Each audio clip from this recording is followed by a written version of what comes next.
ustedes por estar aquí y sinceramente siempre es un placer intervenir pues, en un ámbito como este, pudiendo hablar de algo pues, de lo que me ocupo ya hace algunos años, como mucha gente de la que está aquí presente puede dar fe, precisamente. En este caso, además, pues sí que estoy entre amigos y es que es cierto, y eso hace que, por un lado, pues sí que se esté más cómodo, también por otra parte, digamos, hay más nervioso, más inquieto, ¿no? Digamos, hay por las, pues, digamos, de una manera, digamos, hay por la responsabilidad que se asume. Quisiera, pues ya que estoy aquí y ya que dispongo de más tiempo para hablar, ¿verdad? Digamos, como me han comunicado, digamos, hay sin que se deban asustar, por otra parte.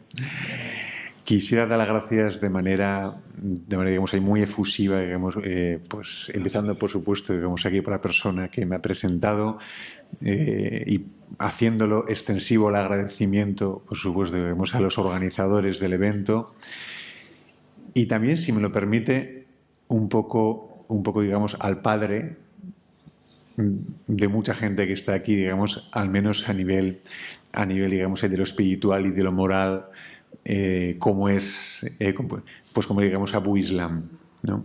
Yo le he conocido, yo le he visitado en su despacho de la mezquita de Estrecho allá por 1999, finales de 1999. Estaba yo recién vuelto de Italia, digamos, de una estancia de investigación, empezando mi doctorado, y él me visitó, bueno, yo le visité. Pues yo me lo encontré en realidad, digamos, ahí como está él hoy, aquí, digamos, así como el tiempo pasa para todos, digamos, a él le acompaña el tiempo, a él le lleva el tiempo, pero está igual.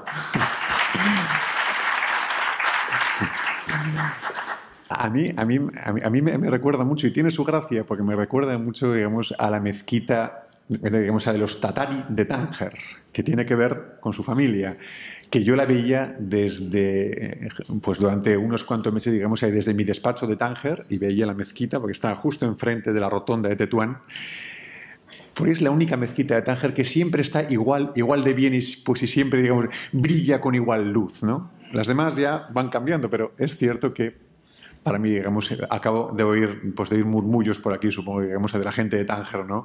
Que algunos estarán de acuerdo. Bueno, a ver, abramos el debate también. Bien. Se me ha propuesto hace unos días que hable, digamos, ahí sobre el derecho de libertad religiosa, 2 puntos, hacia una consolidación de la seguridad y de la convivencia ciudadana.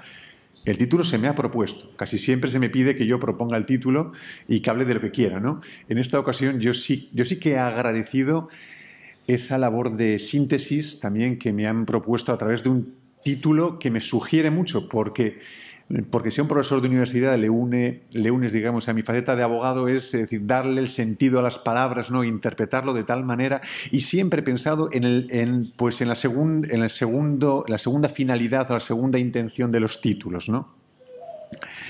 Yo creo que este título es sutilmente reivindicativo, a la par, digamos, hay que moderadamente optimista.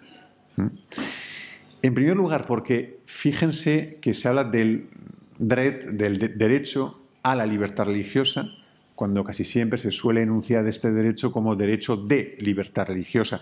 En realidad, hablar de derecho de libertad religiosa no deja de ser, digamos, un enunciado. Nos dice algo que existe, que se reconoce en mayor o menor medida, con mayor o menor suerte o fortuna.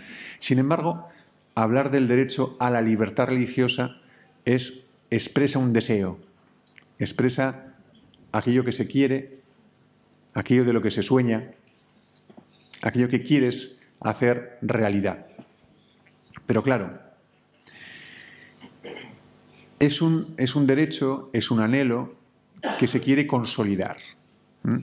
Por eso hablo de que, digamos, que es un optimismo, como lo soy yo, pero hay que ser moderadamente optimista porque, pese a que desde nuestro texto constitucional, digamos, que se acaba de celebrar en unos sitios más que en otros, claro, hace unos días, pasando, digamos, ahí por el acuerdo de cooperación pues, del año 92, pasando por los 20 años que nos lo acaba de recordar hace un ratito, Riaz Tatari, digamos, ahí de los acuerdos, digamos, ahí sobre enseñanza, hay mucho que hacer.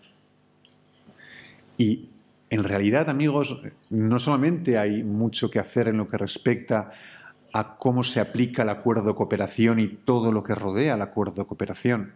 Es que en realidad hay que empezar desde mucho más atrás. Esa consolidación tiene que comenzar pues casi por abajo, por los cimientos, explicando en este país, y no explicando a los musulmanes solamente, sino explicando a cualquier ciudadano y especialmente a los políticos, y no solamente a los políticos, en qué consiste eso digamos, del derecho de libertad religiosa.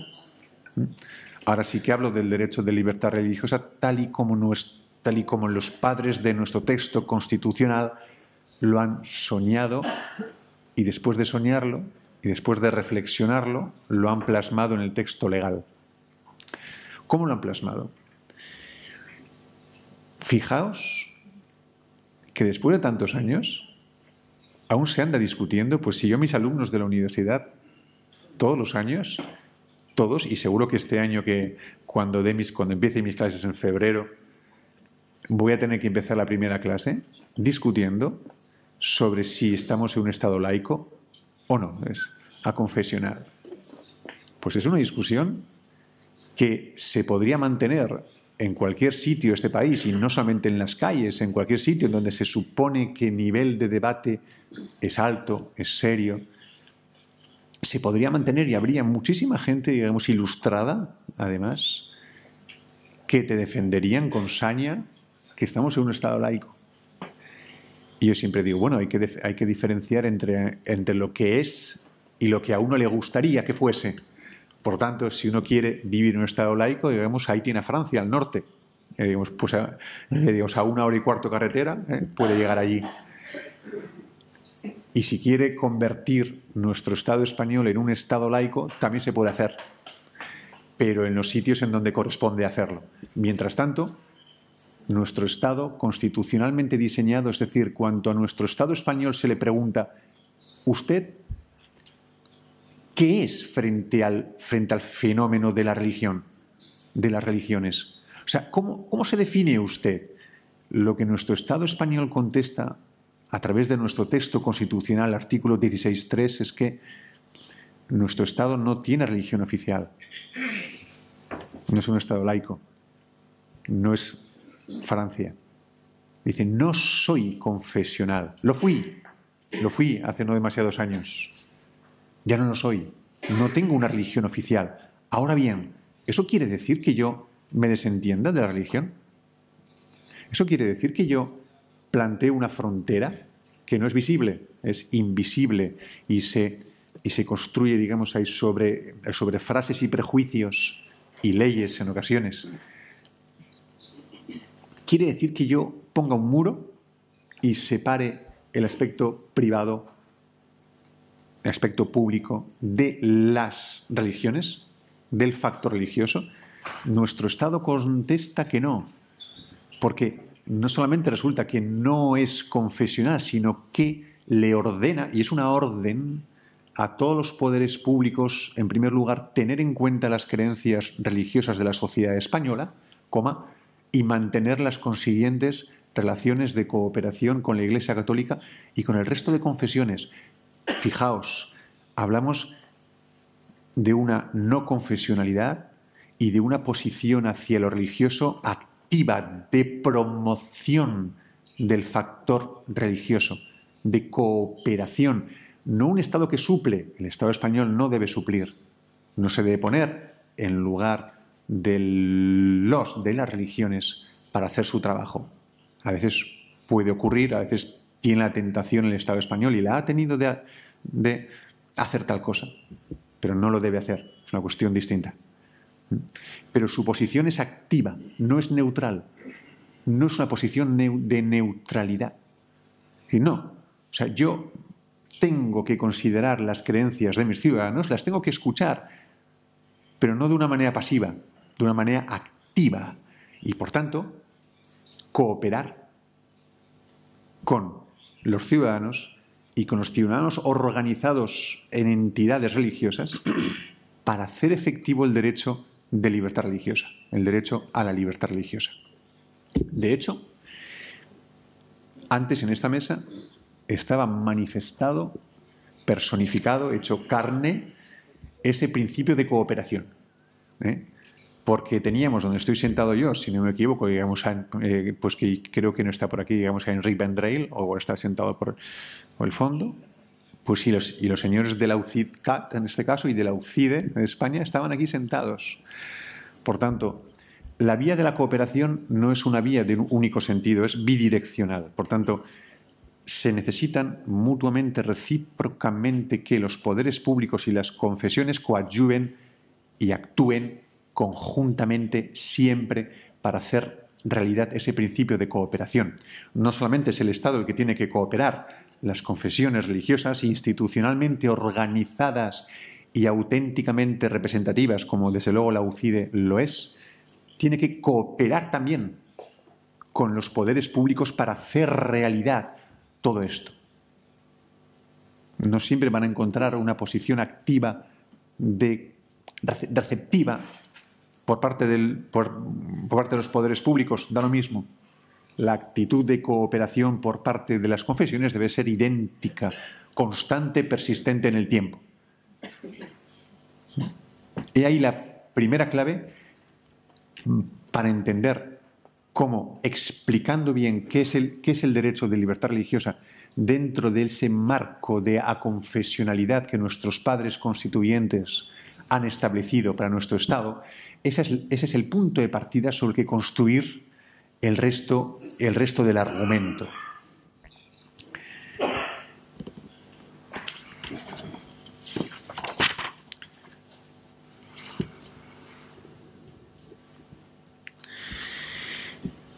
Fijaos, digamos, que el artículo 16.3 es, en mi opinión, y no solo en mi opinión, el instrumento, por supuesto en España, claro, pero que trasciende nuestras fronteras, mucho más allá en Europa, creo que es el instrumento más perfecto, al menos sobre la letra impresa, hablando de textos constitucionales, el instrumento más perfecto o más perfeccionado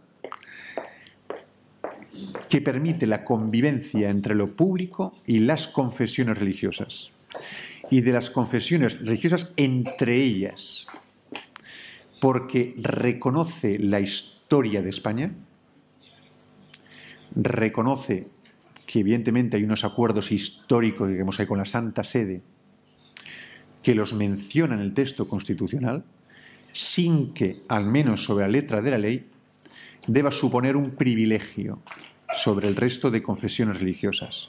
No olvidemos que sí que es cierto que también en el texto constitucional se predica la igualdad de todos ante la ley. Pero también es cierto, digamos, que la doctrina del Tribunal Constitucional, en reiterada jurisprudencia, ha hablado claramente de que la igualdad no implica la uniformidad, porque dentro de esos criterios hay que introducir la proporcionalidad. Es decir, no podemos dar a todos lo mismo, pero sí que tenemos que dar lo mismo a los que son lo mismo. Es un juego de palabras en las que ya se incluye igualdad matizado con la necesidad de la proporcionalidad.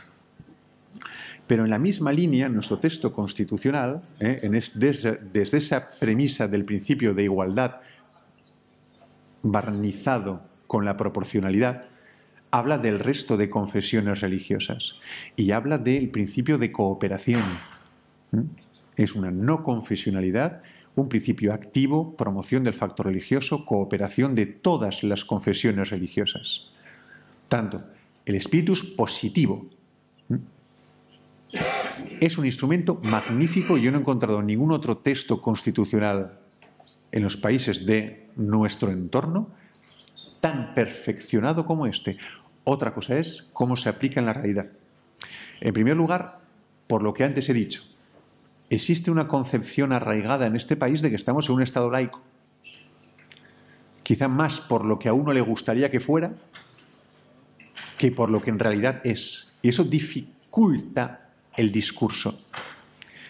A la par que esa misma gente que te defiende que estamos en un Estado laico también defiende que culturalmente es católico y, por tanto, que la preeminencia de la Iglesia Católica debe estar ahí, lo cual no cuadra. El mismo discurso no puede cuadrar. Uno defender un Estado laico, a semejanza de lo que ocurre en Francia, con el mismo momento de decir, bueno, culturalmente somos lo que somos, por tanto, esa barrera cultural tiene que traducirse en una diferencia jurídica entre la religión de siempre, la que es nuestra, y las que vienen de fuera.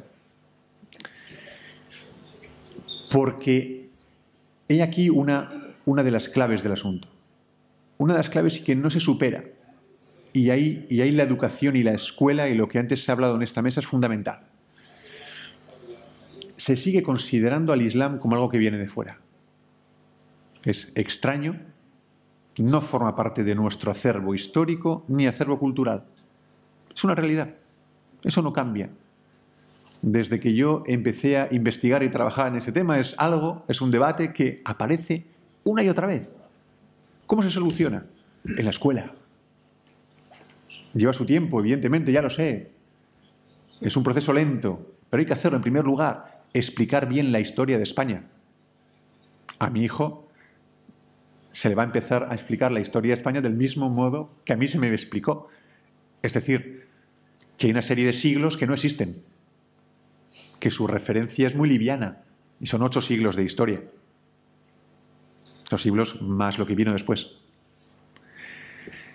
Empezar a enseñar esa parte de la historia de España como un fenómeno positivo, con sus lagunas, obviamente, con sus claros y lo que no son claros.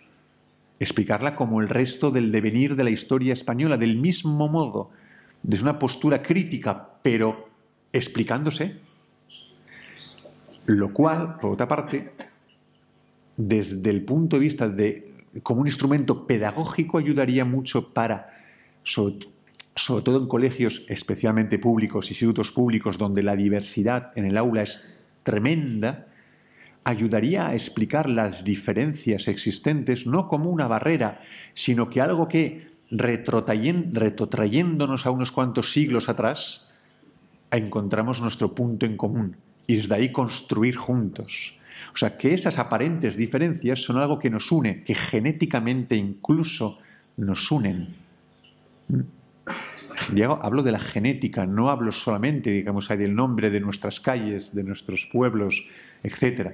Hablo de piel, hablo de sangre, hablo de genética, de nuestro acervo árabe, bereber, etc. Es algo que existe, que no se enseña, que no se explica adecuadamente más allá de la buena fe de algunos maestros que lo intentan, con mayor o con menor éxito. Eso es fundamental. Sin eso no se puede hablar de convivencia, no se puede hablar del derecho de libertad religiosa, porque nunca se verá las reivindicaciones de un musulmán en posición de igualdad, a pesar de lo que diga nuestro texto constitucional, nunca se verá en posición de igualdad frente a las reivindicaciones que se entienden lógicas, históricas, de las personas de aquí, de la religión que es de aquí. Tanto, el que se pueda enseñar, el que se deba enseñar en la escuela el Islam, y pues aquí en Cataluña, como se ha recordado, es una tierra en la que sí que te sorprende, sobre todo a los que no somos de aquí, pero que hemos venido a vivir aquí por una razón u otra, digamos, pues en mi caso, digamos, por la universidad, que yo considero que es una tierra que va avanzada a su tiempo, o al menos a los tiempos de otras comunidades autónomas, digamos, que la circundan en algunas cosas. Es algo que siempre me ha sorprendido, el que no se haya avanzado en ello, es decir, e incluso sin que sea necesaria una reivindicación demasiado activa de las comunidades musulmanas, ¿no? Que o parte de las entidades públicas que no den incluso ese primer paso desde la base de ese principio de cooperación, no olvidemos, que no implica el adoptar una posición pasiva, sino todo lo contrario, una posición activa en el ejercicio del derecho de libertad religiosa, entendido como un ejercicio conjunto, aunque su titularidad es individual, pero su ejercicio puede ser conjunto y debe ser conjunto en muchísimos casos. Aquí sí que hay una laguna y hemos llegado a un círculo vicioso, que no sé, sinceramente, a lo mejor luego podemos hablar sobre ello. ¿Cómo se puede romper? ¿Cómo se hace? Porque se habla, digamos, de una falta de representación. No es cierto. No es verdad. Y actos como este lo demuestran.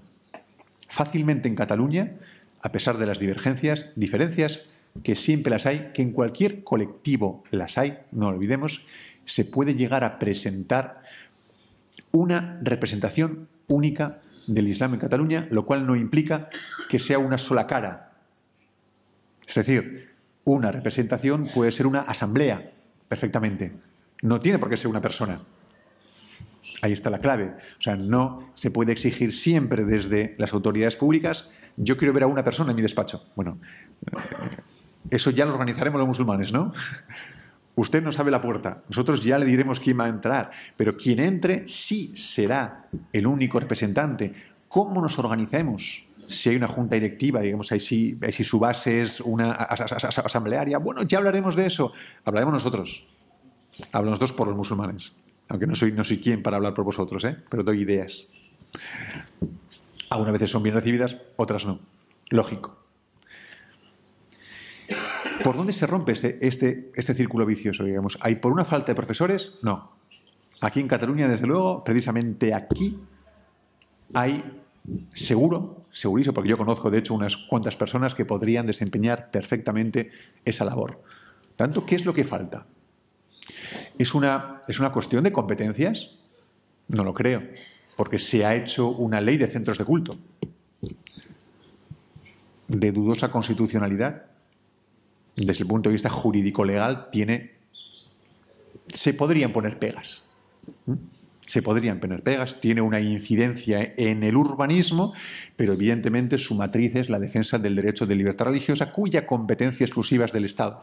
Hablo como jurista, nada más que como jurista, independientemente de mi origen. Por tanto, ¿dónde está el problema? Creo que sería bueno poder identificarlo, ¿no? Aquí, quizá no hoy, no sea una labor para hoy solamente, pero quizá no, ¿por qué no? Empezar a decir, a ver, ¿por dónde empezamos? Porque me gustaría empezar a romper ese círculo vicioso. Se ha generado que todo el mundo dice, es que es una cuestión muy problemática. A mí cuando alguien me contesta diciendo, es que es una cuestión difícil, a mí me suena a excusa, nada más que eso. Una excusa, nada más. Porque edificios y torres más altas han caído que esa. Sobre todo porque es una reivindicación que hoy en día se antoja especialmente interesante para la formación de los jóvenes, de esos que se habla mal de la segunda generación o de la tercera generación, pero que para entendernos nos sirve, porque les puede situar, y muy bien, en un punto de partida en el que digan, anda, resulta que mi religión tiene un lugar en el espacio público. Es decir, en las horas lectivas, en el sitio donde yo paso más tiempo a lo largo del día, porque no olvidemos que nuestros hijos pasan más tiempo en el colegio que con nosotros, en el lugar en donde yo me formo, donde oficialmente y públicamente me formo, cuidado, más allá de la mezquita, es diferente, hay una educación institucionalizada, organizada del Islam. Anda, entonces igual resulta que el Islam forma parte de esto, de mi mundo en España. Pues en Barcelona, en Lleida, en Tarragona, en Girona. A lo mejor resulta que sí. A lo mejor resulta que no solamente es la religión que he heredado de mis padres y que la vivo en la mezquita. A lo mejor resulta que esto tiene que ver con mi vida aquí.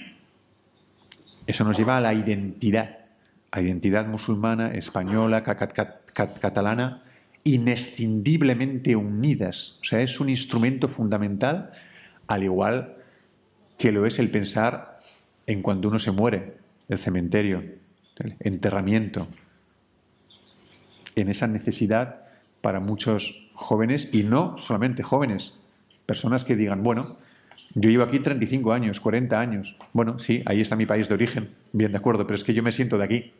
No se supone que somos de aquí, digamos, a los que vivimos y trabajamos aquí, pues yo me quiero enterrar aquí. Entonces yo necesito que se haga de acuerdo con lo que mi religión establece, lo cual es interpretado enseguida por muchas personas, algunas ilustrados, hay como un capricho, en vez de descubrir que no es un capricho, es un derecho, que nuestro acuerdo de cooperación, que tiene rango de ley, no lo olvidemos, a pesar de que la palabra acuerdo nos lleve o nos rememore un acuerdo de buenas voluntades, no es así, es un acuerdo que tiene rango legal, directamente aplicable, y establece un derecho, que no una posibilidad, un derecho a establecer cementerios o privados o parcelas de cementerios en parcelas reservadas en cementerios públicos. Y eso sí, el derecho a enterrar según el rito islámico, siempre y cuando no contravenga con la legislación que rige en cada lugar. Ese es el límite del orden público. Porque eso nos lleva a otro de los criterios, a otro de los factores, mejor dicho, a otro de los términos, digamos, de ese título que me han propuesto para la conferencia, la seguridad. Que se puede interpretar, y de eso se interpreta desde puntos de vista muy distintos. Yo, como jurista, la tengo que interpretar desde el punto de vista que nuestro texto legal establece. Es un factor del orden público. ¿Qué quiere decir? El orden público entendido como el único límite válido, legal, al ejercicio del derecho de libertad religiosa. No es uno más, es el único. Todos los demás límites que las personas, instituciones, en base a lo que piensan que es este país, en base a los prejuicios que pueden tener en relación al Islam, a los musulmanes o a las religiones en general, son papel mojado. Lo único que cuenta a los efectos legales es el orden público protegido por la ley, como único límite válido al ejercicio del derecho de libertad religiosa. Por eso, además, pues aquí ahora mismo, digamos, hay un padre de una joven chica musulmana que hace unos años reivindicó su derecho a llevar el hijab en la escuela, que esa chica ya es madre, por cierto, y que cuando lo reivindicó como un derecho que es avalado por nuestra Constitución española, lo que recibió es, evidentemente, un pseudolímite de la seguridad, en tanto en cuanto el centro público dijo: para garantizar la seguridad y la paz en mis aulas, pues yo te prohíbo que lleves el hijab. Bueno, ese es su concepto de seguridad, no es el concepto de seguridad que nuestro sistema jurídico establece. Y lo mismo con las mezquitas. Cuestión que aquí en Cataluña se produce muchas veces. Yo no te permito como municipio que establezcas un lugar de culto, o te envío a un polígono industrial, porque claro, no vaya a ser que eso afecte, digamos, a la seguridad de mis vecinos. Mis vecinos. Para empezar, solo los vecinos son los que no son musulmanes, el resto no son vecinos. Bueno, algunos de esos musulmanes llevan más tiempo viviendo en ese municipio que el alcalde. He conocido unos cuantos casos, mucho más años que el alcalde, que es de fuera, por cierto. Otro pseudolímite al ejercicio del derecho a libertad religiosa basado en un concepto erróneo de la seguridad.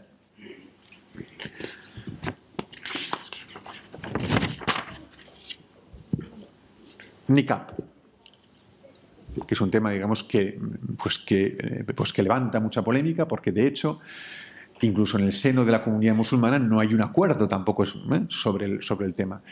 Pero cuando en algunos municipios, pues que aquí en Cataluña ya ha ocurrido en 2 casos, se prohíbe el uso del niqab por la vía pública, no solamente en espacios públicos donde se presta un servicio público, donde yo entendería que se puede limitar de manera válida, pero no por la vía pública, pues yo lo prohíbo para garantizar la seguridad de las personas. Como intentar anticiparse a la comisión de un delito penal. cosa que en español no es posible, porque en España el derecho penal es represivo, no es preventivo, más allá del efecto secundario del derecho penal en cuanto a prevención del delito, pero en su esencia es represivo. Reprime el delito, no lo previene, no se puede adelantar, no puede castigar un delito que no se ha cometido y no puede presuponer que a lo mejor esas personas que llevan el NECAP van a cometer un delito y por tanto les vulnero su derecho a llevar esa prenda por si acaso. No, por si acaso no. Eso es un límite que está usted poniendo en base a un concepto de la seguridad erróneo una vez más. Así que, en base, pues para que se garantice una convivencia y la seguridad, digamos, en este aula, si os parece, digamos, pues aparte de, por supuesto, digamos, dar las gracias por escucharme con tanta atención y afecto, seguramente, pues digamos, sí, sin perjuicio de lo que diga el moderador, abrimos el debate, ¿no? Sí, abrimos vale, el debate. Shukran, gracias.